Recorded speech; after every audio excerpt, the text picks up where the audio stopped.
Mag-short morning fishing muna ang kanaanay. Diyan na naman tayo sa malapit sa may Mahogany. May bagyo ngayon. Sana safe ang lahat. Signal number 1 lang po ang Nueva Ecija at hindi pa namin masyadong ramdam. Although makikita mo na talagang nag-uulan na. Pero carry pang mag-fishing. Ayun. Dadala natin yung ating mga fishing rod. Tayo gagamit ng taw-taw.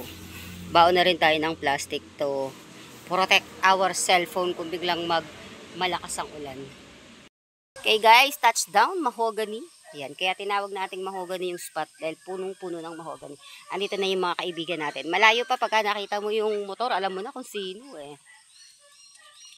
Okay guys, naka 1 point na yung ating idol na si Sir Obet.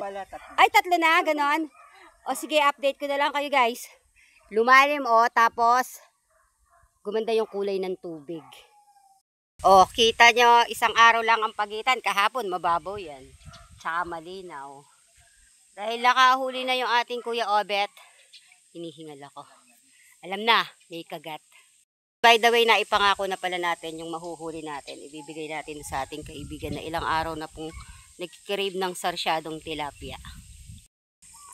As usual, andito na yung trono ko. Manunulok lang ako Ayusin ko lang tong kawayan. Baka sumampal sa pagkatao ko to.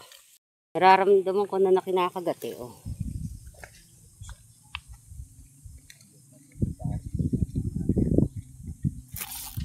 huli guys. Ay, bakit nakadrag ako, Bet? Bet! Paki nga.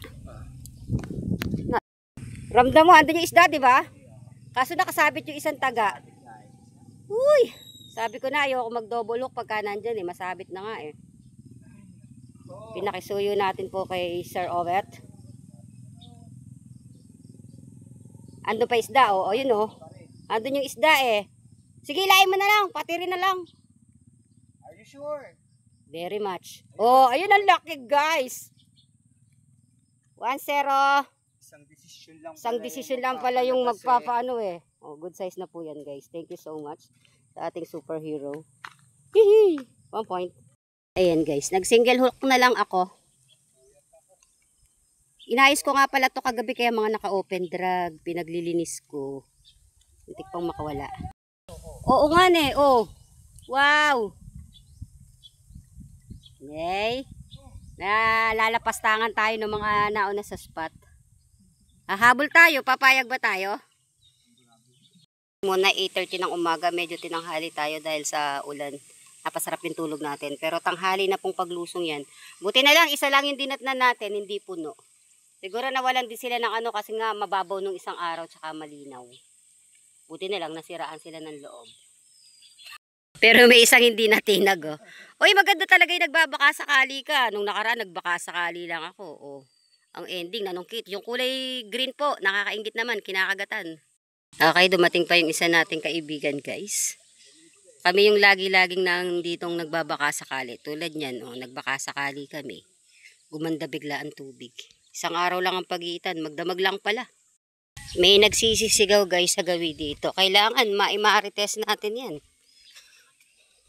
By the way, ang Lolo Pogs. Kung madalas ka dito, makikilala mo siya. Ang tsuhi namin. Ay, katoto pala. Sabi naman, sobrang laki. Kakabuisit. Sorry! Katoto sa Coragig, guys. Is in the house also. Lolo Pogs. Katoto nyo, naka 1 point na finally. Gagaya kayo Okay, bali ang bilang tigi-tigisa na tayo. Lipatan natin sila guys. Nayayabangan tayo Nagpapalitan lang sila. Bigyan ko ng dahilan kung ba't ako lumipat. Masyado pong malakas ang agos.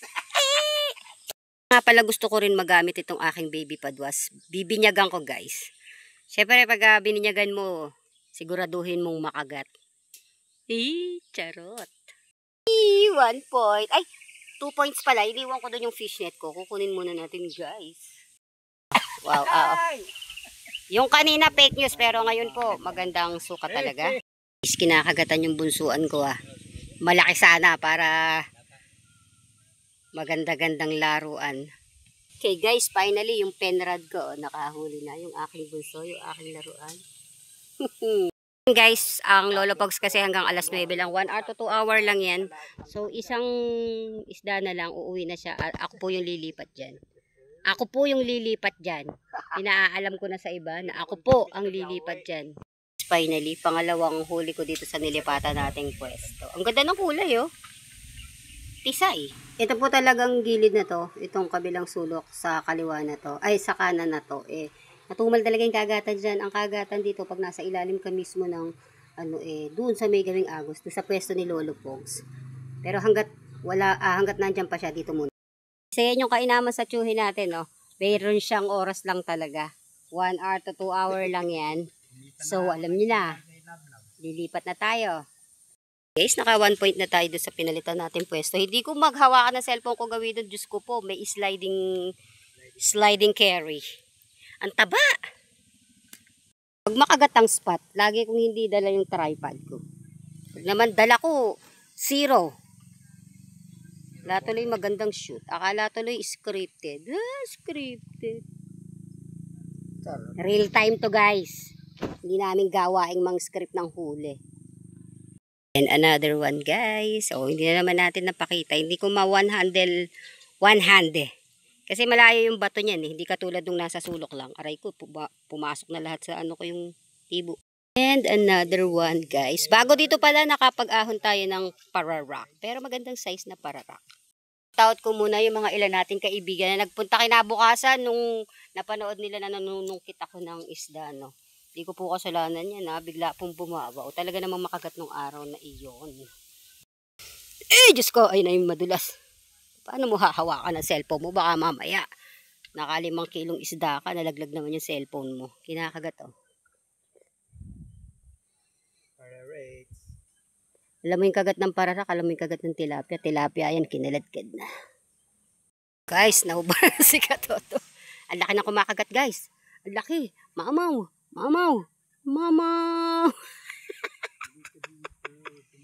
May sumisingit na pararak, guys, oh. Yan, ito tilapia to, guys. Nabitawan ko pa. Samal. Yun, nalaglag. Galing! Nung rescue. Siya. Kita nyo. Kaya, minsan talaga, binababa na natin yung cellphone. Kasi nga, tulad yan. Hawak-hawak ko. Pag bumaon, syempre masasaktan. Maglulus yung hawak mo. Nakakawali. At kumakagat naman, babawi tayo. Ang ganda ng kulay ko, Kulay mahogany na rin. Guys, lagay na natin sa safe place. Safe place. Yan, yung mga nagpapasag na ganyan. At ingat sa sliding. Bye. Medyo magtutumal tayo, May sikreto tong lugar na to, Alas 10 talaga nagtutumal dito. Pero magtsatsaga kami, hindi kami hihinto. Guys, may sumpatong lugar na to. Pagtantong ng alas 10, alas 11, nagtutumal. Pero nakapanghuli na tayo ng upang ulam. Pero kami magtsatsaga pa rin. Nice catch, guys. Yan. Lapad siya. Pasensya na kay Katoto. Nadisgrasya yung padwas niya. Nagkasabit-sabit po kami. Update lang, guys. So far, meron na tayong pang ulam. Pero, yung pang donate natin sa ating kaibigan, na nagkikrave ng sarsyadong isda, wala pa. Kailangan dagdagan, guys. Guys, nadikit natin. Tinutok na natin dun yung aking lalagyanan. Hey guys, pack up na. 11:30 na po. Na medyo sasalta ang Katoto. Yan. Bibigay na natin kay Tito Paul yung ating pwesto para siya naman po ay makahuli. Isa yan na yung final nating huli. Yan. Hindi na masama doon sa pagbibigyan natin. That's it, guys, for another fishing adventure kasama ang Kananay. Bye-bye.